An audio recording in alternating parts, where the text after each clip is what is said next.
In Africa, the village was still half asleep when the first rooster called, a thin cry floating over mud walls and cooking yards. Smoke from last night's fires clung to the air, and the sky was a deep blue, just beginning to pale at the edges. Ayo lay awake on her sleeping mat, eyes open long before anyone else stirred. She listened to the small sounds of home, the rustle of a cloth, a soft snore, the distant lowing of a cow, and underneath them all, she heard the river in her memory. The stream where she fetched water was not far, but in her mind it seemed like another world. She could still see the eyes that had risen from the water, the voice that had spoken her name like a secret. The merman, Quito, felt both impossible and entirely real. Beside her, one of her younger siblings shifted and sighed. From the next room came the faint clink of a pot as female mother turned in her sleep. If Io waited much longer, someone would rise, and her chance would be gone. Just before the sun, no one will notice. I will be quick.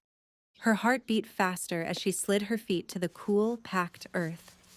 She moved slowly, careful not to let the mat rustle too loudly, not to kick the gourd by the doorway.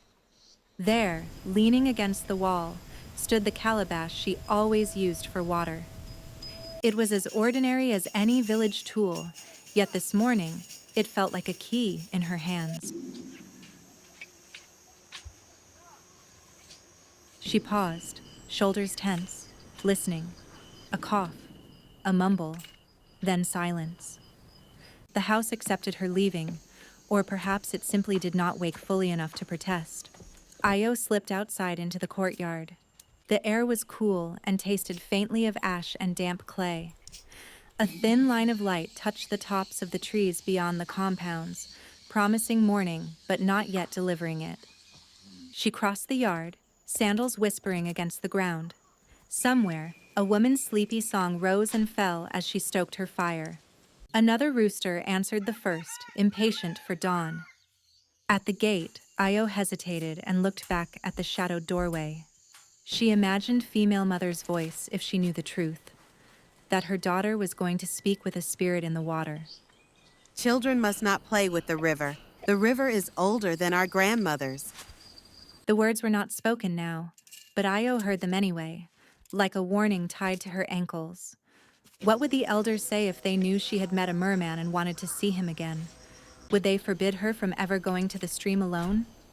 She stepped through the gate before her fear could grow too large, and the path welcomed her feet. The red earth was damp with night, and beads of dew clung to grasses along the narrow track, like clear beads on a string. As she walked, she passed a neighbor's compound, its doorway dark, a bundle of firewood resting by the wall. A sleeping dog flicked one ear but did not rise. Further on, she came to the small shrine of smooth stones under a wild fig tree, the place where people left kola nuts and whispered prayers. Io touched her fingers briefly to her forehead in respect, but did not stop. The stream called more strongly than any carved symbol this morning. Old sayings crowded her mind as the path dipped lower. The river remembers. Water carries stories to the ocean. Those who anger the stream sleep with cold feet.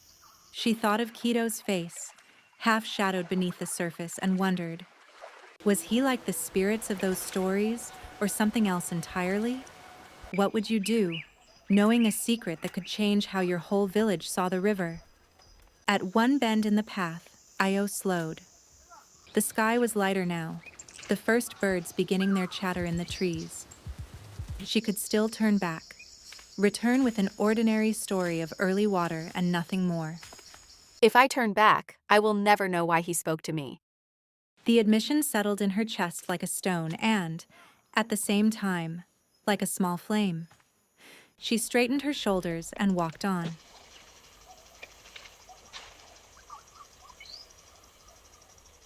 When Io reached the water's edge, the village seemed far away. Here, the world was quieter. Mist clung to the surface, curling around stones that broke through like the backs of sleeping animals. She set down the calabash and scanned the opposite bank, the curve of the stream, the places where the water deepened and darkened. No one. No sign of scales or shining eyes. The air was so cool it brushed her skin like wet leaves. A small fish flicked near the surface, tracing a quick, bright line before disappearing. Then another ripple appeared, but this one moved against the current, circling slowly where the water should have been smooth. Io stepped closer, toes almost touching the stream. Her throat felt dry despite the water in front of her. Keto, are you there? Her voice was no louder than a bird's call. The mist trembled. Somewhere beneath the surface, something shifted, as if the river itself were turning to listen.